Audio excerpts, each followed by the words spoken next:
Please be advised that the views and opinions of the host and guests do not reflect those of the station, the management, and its network.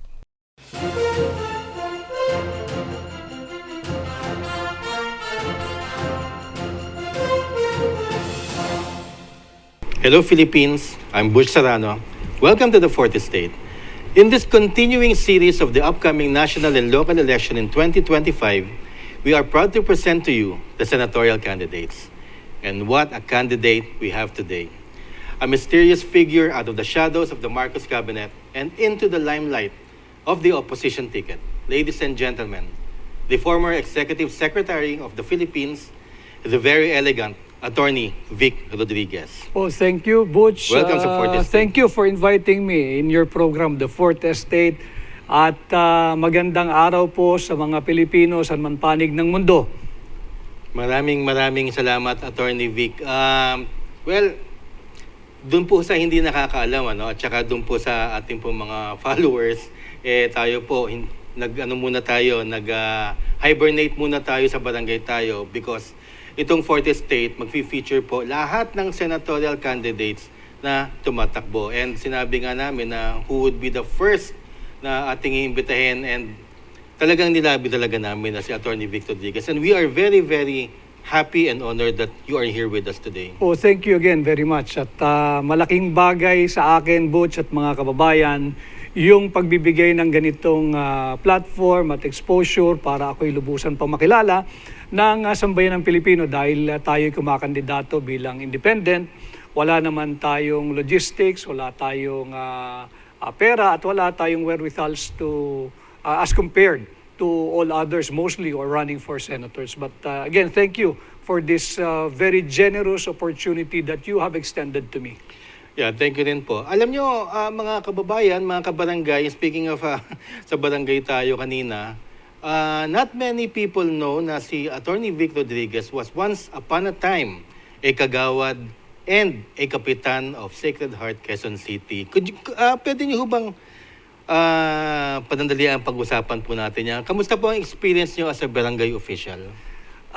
Marami akong natutunan nung ako ay nagsilbi bilang, unang-una bilang barangay kagawad at eventually naging barangay captain. And I think if I am not mistaken, up to this very day, Butch, I hold the distinction as the youngest barangay captain of Quezon City because I became a barangay captain at the age of 19.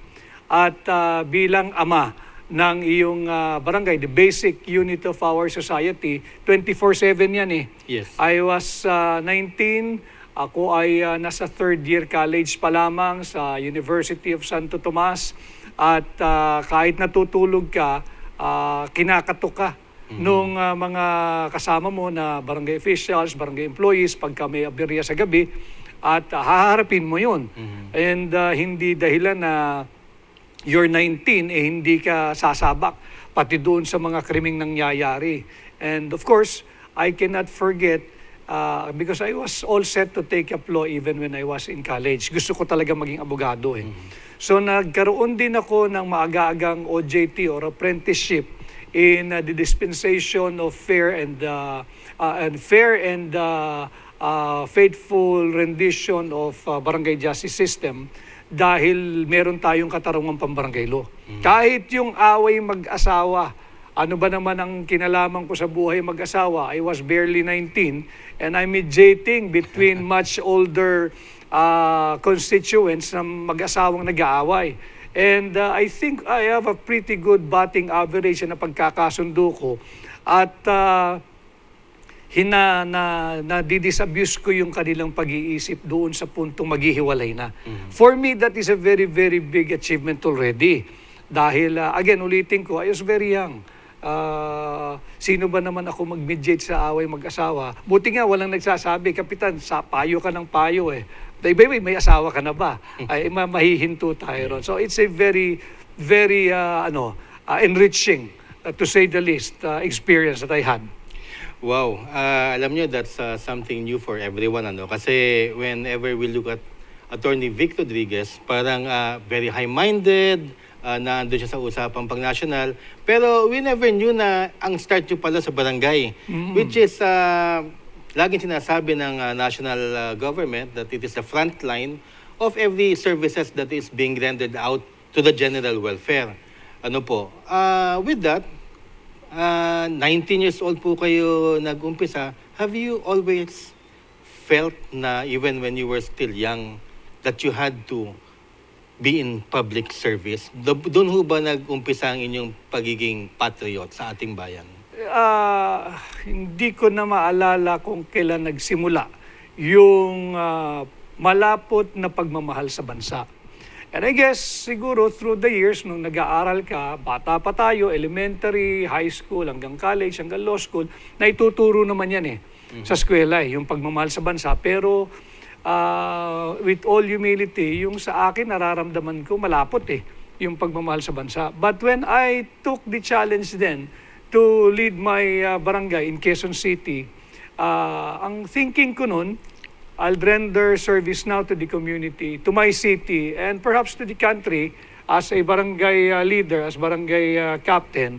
And maybe after that, pwede ko nang sabihin na nagkakapaglingkod na ako sa bansa, and I can concentrate now on my being a lawyer, yung private life na. Yun naman ang aking naisip noon. Pero kahit anong plano mo, Butch, dumarating yung mga bagay na hindi kasama sa plano mo Because after I took the bar in 2002, then Mayor Sunny Belmonte took me in sa Quezon City Hall naman. So another stint sa public service.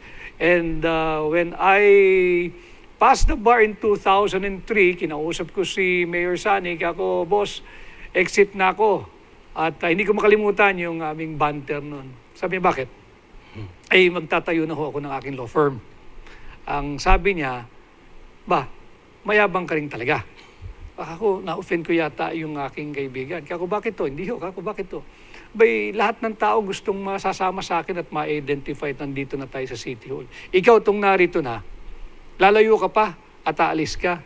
Kako, hindi ho, kako, Mayor. Ang naisip ko lang ho kasi, kung sasabayan ko yung karera mo, na medyo malayo yung edad namin ni Mayor Sunny. So sabi ko, kung sasabay ho ako sa inyo at after ng term ninyo as mayor, tsaka lang ako magsisimula ng aking law firm, I think I will be old by then to start in the practice of law. So simulan ko na ho ngayon, but anyway, kung ano may tutulong ko sa inyo as a lawyer, pwede naman akong on-call pa rin. And then sabi niya, no, I'm just kidding you. Ikaw ang pinakatamang mag-isip. Tama yung decision mo, sabi niya. I will support you and good luck sa pagtatayo mo ng law firm. Doon nagsimula naman yung aking law firm na. Oh, wow. Indeed, politics at saka public service always tries to call the best people around. Yun ang nangyayari kay Attorney Vic Rodriguez. Pero we also believe, and I'm sure ganun din po si Attorney Vic Rodriguez, na it's not really the office that brings honor to the person. It's the person that brings all of these things to the office. Public service, integridad, yung technical know-how, even principles. Pero, attorney, let's talk about power sandali. Kasi when you talk about politics and public service, power po yan You have the authority to move, to change the direction of the lives of people. At least, in a sense na kahit papano meron silang mararamdaman na serbisyo from the government. Pero, during this internet age, itong panahon na politics is so mean, nakikita rin natin yung mga nandyan, mga internet trolls, mga farm trolls na yan, and even ordinary people na masakit magsalita. May masabi lang, laban sa isang kandidato o isang nakaupo. Do you think, personally, it's still worth it? Kasi maraming nasisirang buhay o reputasyon once na magsabi kang deklarado akong kandidato para sa isang public office? Depende sa pananaw at depende sa pagkatao nung kumakandidato o naghahangad na makapaglingkod through an elective position. Ang ibig sabihin, Butch, kahit anong batikos ang ibato sa'yo, kung malinis ang iyong hangarin at malinis ang iyong kaisipan at malinis ang iyong konsensya, hindi ka maapektuhan at hindi ka dapat magpaapekto. Subalit, yung mga nagre-react, alam mo yung katotohanan, talagang masakit yan eh. Kapag tinutugis ka na ng katotohanan, ayan na, may nagre-react na. And the reaction could be violent, could be through threats of legal suits or action, or talaga namang a combination of both. But I think it's still worth it. As I have said during my filing of candidacy, let us not give up on our country. Let's not give up on the Filipinos. At hindi rin totoong mahirap mahalin ng Pilipino. Ang nagpapasira lang sa politika ay ang mga korap na politiko. At again, I appeal to you, my countrymen, hindi po totoong mahirap mahalin ng Pilipino at mahirap mahalin ng Pilipinas. Huwag po tayong huminto sa pagmamahal sa ating bansa. Huwag po tayong huminto sa pagmamalasakit sa ating mga kababayang Pilipino. Maraming salamat. Spoken like a true patriot. Talagang yan ang mga inaabangan ng mga tao ngayon. Kasi there are times in a public servant's life, especially you when you became executive secretary po, na mapapakita mo ang prinsipyo sa sarili mo lang. Principle, it cannot be seen eh. Sometimes may iba dyan, mga nagre-resign. I'm not talking about your situation before, but in general, kagaya ko na nag-resign din ako sa government before due to principle. And hindi alam ng tao na deep down inside umiiyak ka because you love public service. Eh nasasaktan ka. Pero you cannot, hindi nakikita ang prinsipyo eh. Sa taong bayan. Hindi yan parang color blue na makikita nila, uy, maprinsipyo si Attorney Vic Rodriguez at ito si Kagawad o ito si Congressman, may prinsipyo. No, you just cannot show that. Pero still, people with integrity, ginagawa nila yon simply because it's right. And I think that is what is lacking in today's public servants. Pag nakaharap sa television, nakaharap sa taong bayan, iba, pero iba rin, nawawala na yung prinsipyo nila pag sila nakaupo. I think that's, yun ang kinakailangan talaga ng mga masa, ng mga tao na dapat intindihin sa ating mga tumatakbo, mga kandidato. Sir, Attorney Vic Rodriguez, nag-uusap tayo kanina and I told you nga kanina na I envy you because you are now in our history books as the pangilang executive secretary I was, sa Malacanang? I believe, the 39th. 39th executive secretary. How was it? Kamusta ang maging executive, ang maging little president sa Malacanang? Alam po ninyo mga kababayan, yung posisyon o titulo executive secretary, I was asked many times nung nandoon pa ako. Kako, alam mo, ang pagiging executive secretary, walang kurso na pwede mong paghandaan. Hindi yan parang abogasya that you have to take up your pre-law and eventually you have to take up a law degree at mag-review at ipasa mo yung bar exam. Yung pagiging executive secretary, totoo naman, ito ay nakaangkas o bahagi ito ng destiniya ng isang magiging pangulo. Hindi porke kaibigan ka o kababata ka or very close ka sa presidente, pag naging presidente yung kaibigan mo, pwede mong sabihin, hindi, magiging executive secretary ako. At nakita ko yan. Walang degree na makakapaghanda sa iyo sa posisyon executive secretary. But yung pagiging executive secretary, napakagandang posisyon because you are in a position where you can greatly influence and shape the direction of governance of the administration that you're serving. And you are also will be in a position to greatly influence the kind of work ethics that all other secretaries may emulate. And you are in a very good place and situation where you can influence your president na doon sa mga decision making na sa tingin mo, medyo nakakuha ng maling payo kung kanino.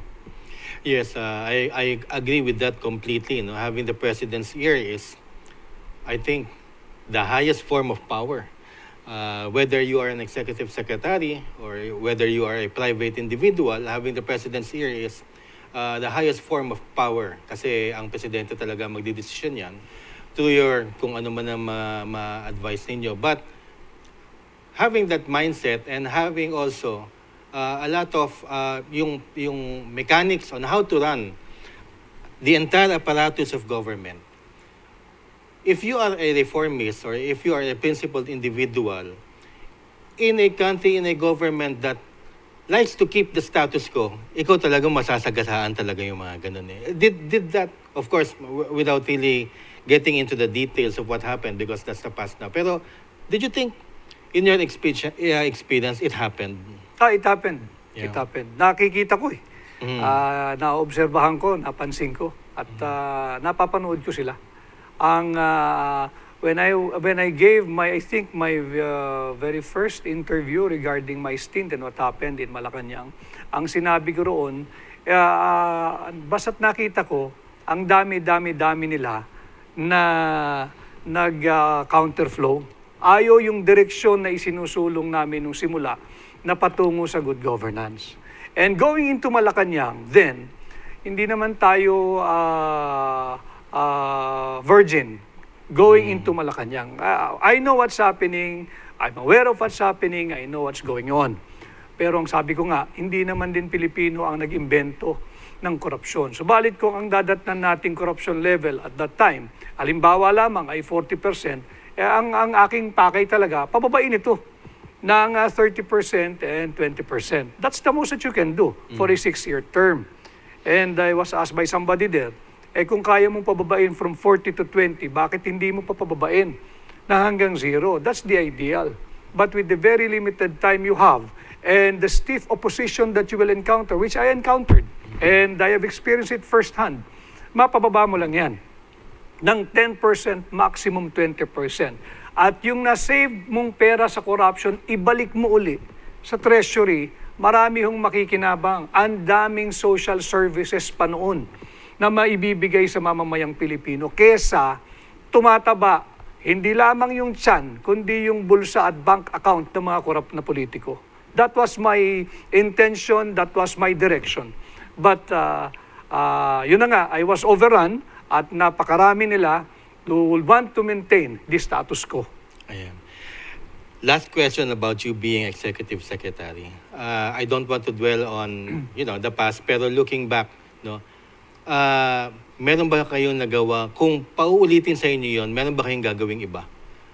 Magpe-perform ba kayo ng iba o ibahin nyo ba yung mindset ninyo para magawa ninyo yung gusto ninyong at least to lower the state of corruption in the country? Hindi, tutuloy-tuloy ko yun. Wala akong babaguhin. Wala akong pinagsisihan all the time that I served as the executive secretary. At kung mabibigyan ng pagkakataon, kung paulitin ko yung ginawa ko. Siguro ang pinakagagawin kong pagbabago, I will meet them head-on much stronger. Wow. Yes.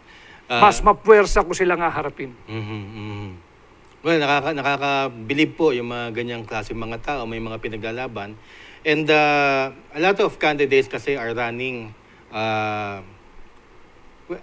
ayaw naman natin sabihin na yung iba bumabalik na lamang, yung iba naka 3 terms na, and then babalik. Hindi ko alam kung ano pang babalikan eh. Hindi ko alam kung anong legislative agenda pa na nakalimutan noong 10 years silang nakaupo. But you remind me of someone way back in 2007, hindi ko na po sabihin ko anong pangalan, na isang senador na naging dark horse na due to his principle, and he was a former military man, nanalo. And I think Filipinos tend to go with vote candidates na mayroong mga ipinaglalaban. Do you feel that way as a candidate right now? Well, I hope na nakikita nila na itong aking kandidatura ay essentially not my personal kandidatura. Ito ay para sa kanila, and ang isinusulong ko nga yung war on corruption at pagiging tunay at maisog na oposisyon. That's what I am pushing for in this candidacy. And I hope samahan ako ng mamamayang Pilipino dito sa gera laban sa korupsyon. Dahil, Butch, pagod na tao. Hindi natin matemper ang inflation. Of course, marami namang variables dyan. Hindi lang yan na problema ng kasalukuyang administrasyon. Subalit, yung response ba ng gobyerno on how they use public money, doon nagre-react ang tao. Dahil yun nga, I'll mention him, si Mayor Benji Magalong, gumawa ng isang illustration. Yung mga infrastructure projects, 70% of the amount intended for an infrastructure project, for a specific infrastructure project, nauuwi sa korupsyon. So mga kababayan, para maintindihan ho ninyo, kung may 100 pisong na-allocate para sa isang kalsada halimbawa, yung 70 pesos po nung 100 yun, napupunta lang sa bulsa ng mga corrupt na official. 30 pesos na lang ang natitira for its implementation. So, anong klaseng kalidad ng proyekto pa o ng kalsada ang aasahan mo sa isang 30 pesos na halagang kalsada when the full budget allocated is 100 pesos? So, yun ang ating estado ngayon, nakakalungkot at alam ko, galit ang mga mamamayang Pilipino. Kaya ang aking panghikayat, samahan po ninyo ako dito sa ating war on corruption. And hindi lang po ito basta political motherhood statement or empty slogan, Butch. I intend to implement that war on corruption through the reimposition of death penalty, but only on 2 or for 2 specific criminal offense, which is plunder and yung drug-related offense ng mga taong gobyerno. Ayan, maraming salamat. Palagay ko maraming naniniwala sa inyo, Attorney Vic Rodriguez, sapagkat nakita natin nung bagyong Typhoon Christine, ito yung mga nakaraang mga bagyo na substandard ang ating mga bridges at saka, well, kitang-kita at ang mga tao na rin nagbabanggit sa kanilang mga Facebook pages, sa mga kanilang comments na due to corruption, ganyan nga, mahihina ang ating mga infrastructure projects, lalo-lalo na sa mga probinsya. Anyway, we will go into that much deeper. We will talk about the state of the economy and the state of the country when we go back. This is the 40th State.